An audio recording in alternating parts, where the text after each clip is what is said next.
Dalam membuat sebuah presentasi yang baik, Anda perlu menciptakan struktur presentasi Anda.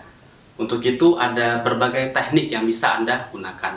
Anda bisa melakukan brainstorming, kemudian menetapkan struktur yang rapi, mana yang akan menjadi pembukaan, isi, maupun penutup.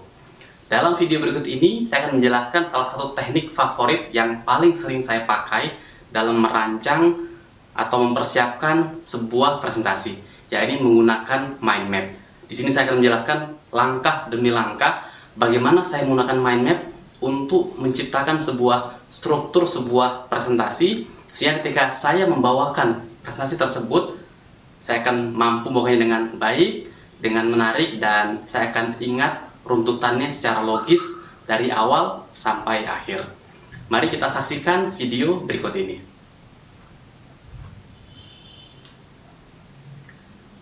Di sini saya akan menjelaskan pada Anda bagaimana cara membuat struktur presentasi menggunakan mind map. Mind map adalah sebuah teknik mencatat yang memanfaatkan cara kerja otak kita, karena otak bekerja secara radial. Kita akan mulainya dengan cara menuliskan apa yang menjadi judul atau subjek utama dari presentasi Anda. Misalkan dalam kasus saya punya sebuah presentasi yang berjudul Learning Organization. Maka saya tuliskan judulnya di tengah-tengah dari mind map. Kemudian saya mulai berpikir apa yang akan saya gunakan untuk membuka presentasi tersebut. Maka saya akan nanti tulis di sini, saya akan buat pembuka. Apa yang akan saya buka dari presentasi saya. Dan saya akan menggunakan sebuah kutipan, yaitu kutipan dari Alvin Toffler terkait apa yang disebut dengan buta huruf di abad ke-21. Maka saya tuliskan di mind map saya seperti itu. Nah, selanjutnya saya akan mulai masuk ke materi pengantar. Di mana dalam materi pengantar ini saya ingin mengajak orang untuk mengubah sikap dari organisasi yang tadinya malas atau tidak mau belajar menjadi organisasi yang mau dan bersemangat dalam melakukan proses-proses pembelajaran. Lalu saya juga akan menjelaskan di bagian buka ini apa saja langkah-langkahnya, tahapan-tahapannya yang perlu dilakukan oleh sebuah organisasi sehingga kita bisa menciptakan organisasi pembelajar. Itu tadi bagian pembukaan. Selanjutnya saya akan mulai masuk di bagian isi. Di sini saya akan putuskan apa saja yang hendak saya ceritakan di bagian isi tersebut. Yang pertama saya akan mulai memperkenalkan masalahnya. Apa sih permasalahan yang ada dan kenapa organisasi itu sulit untuk belajar, sulit untuk menciptakan organisasi pembelajar. Apa problemnya? Apa sebenarnya persoalan yang dihadapi oleh banyak perusahaan? Ya, jadi kenapa organisasi itu sulit untuk belajar? Apa saja sebenarnya komponen-komponen yang akan membantu sebuah organisasi untuk bisa maju, dan apa yang menjadi tantangan kita ke depannya dalam sebuah organisasi.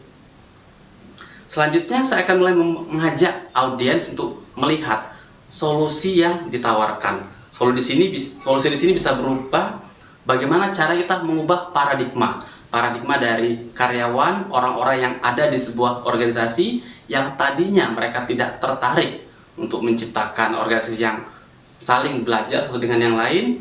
Bagaimana paradigma ini diubah, cara pandangnya diubah. Kemudian bagaimana aspek-aspek pendukung itu diciptakan, dibantu di sana, dan kemudian pendekatan apa yang bisa kita lakukan. Mulai dari apakah itu pendekatan berkompetisi, kemudian media-media dipakai, baik itu media yang formal ataupun informal, lalu ada juga media online, termasuk juga bagaimana teknik komunikasi yang perlu dilakukan oleh sebuah organisasi kepada seluruh karyawannya, sehingga mereka menyadari kita adalah sebuah perusahaan yang ingin menciptakan organisasi pembelajar. Bagaimana menciptakan komunikasi yang atraktif sekaligus provokatif kepada para karyawan kita. Kemudian saya juga ingin menjelaskan contoh-contohnya, bagaimana cara memulainya, bagaimana tantangannya. Saya akan mengambil studi kasus dari perusahaan yang sudah mapan di bidang organisasi pembelajar ini. Itulah bagian isinya, dan terakhir di bagian penutup saya ingin memberikan semacam kesimpulan ataupun penegasan kepada audiens saya, Ya, ini yang pertama, bahwa untuk menciptakan organisasi pembelajar itu ternyata tidak sulit. Selama kita ada kemauan, ada niat yang sungguh-sungguh, mulai dari pucuk pimpinan sampai anggota-anggota organisasi yang lebih di bawah, kita bisa menciptakan organisasi pembelajar tadi. Dan juga ringkasannya, seperti apa sebenarnya proses-proses yang perlu kita lakukan, apa tahapan-tahapannya.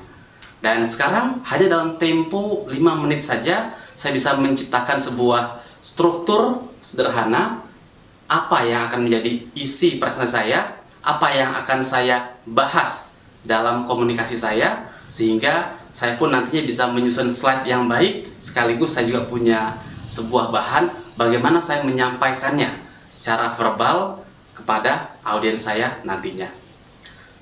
Demikianlah tadi sebuah teknik bagaimana caranya mempersiapkan sebuah presentasi menggunakan teknik mind map.